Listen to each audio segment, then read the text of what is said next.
Untuk hari ini tematik di Kamis pagi, ekonomi syariah dan juga zakat. Dan masih bersama dengan Ustadz Rulianto Podungge. Satu pertanyaan lagi nih Ustadz yang masuk melalui WhatsApp Pro 1 RRI Gorontalo.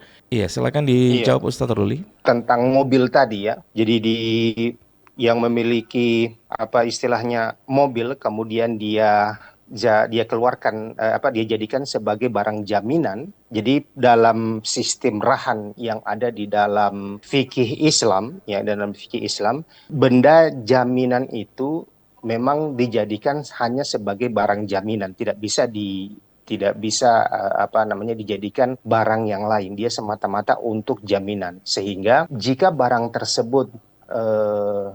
barang tersebut membutuhkan pemeliharaan, ya misalnya ini dalam hal ini kan mobil. Mobil ini kalau kita jadikan sebagai barang jaminan kemudian kita letakkan misalnya di garasi, maka dia butuh pemeliharaan. Yang pertama misalnya kita harus menjaga agar kondisi mesinnya itu tetap prima, sehingga harus perlu misalnya sesekali dipanaskan, kemudian dia butuh bensin, kemudian dia misalnya butuh harus dibersihkan, harus menjaga misalnya dari hewan-hewan yang akan bisa merusaknya, misalnya ada tikus, kemudian misalnya bagian interiornya, bagian dalamnya misalnya harus kita sesekali bersihkan supaya tidak jadi sarang kecoak, sarang semut dan lain sebagainya. Nah, ini kan butuh perawatan, sehingga perawatan tersebutnya itu bisa istilahnya bisa ditarik jasanya.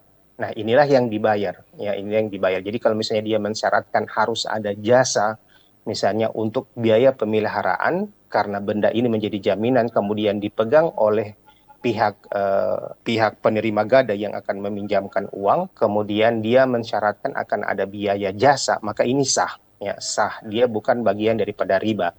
Yang penting yang akan dikembalikan adalah pokok daripada pinjamannya. Misalnya pokok pinjamannya 10 juta, maka 10 juta itu yang dikembalikan ditambah dengan uang jasa untuk pemeliharaan. Nah, uang jasa dan pemeliharaan itu tidak ada ketentuannya, sewajarnya secara ma'ruf. Kalau misalnya memang dia dia misalnya katanya butuh sekitar 10% setelah dihitung-hitung ya, dia harus memelihara mobil tersebut secara reguler, harus sering dipanaskan dan seterusnya, maka ini tentu secara ma'ruf bisa dimaklumi.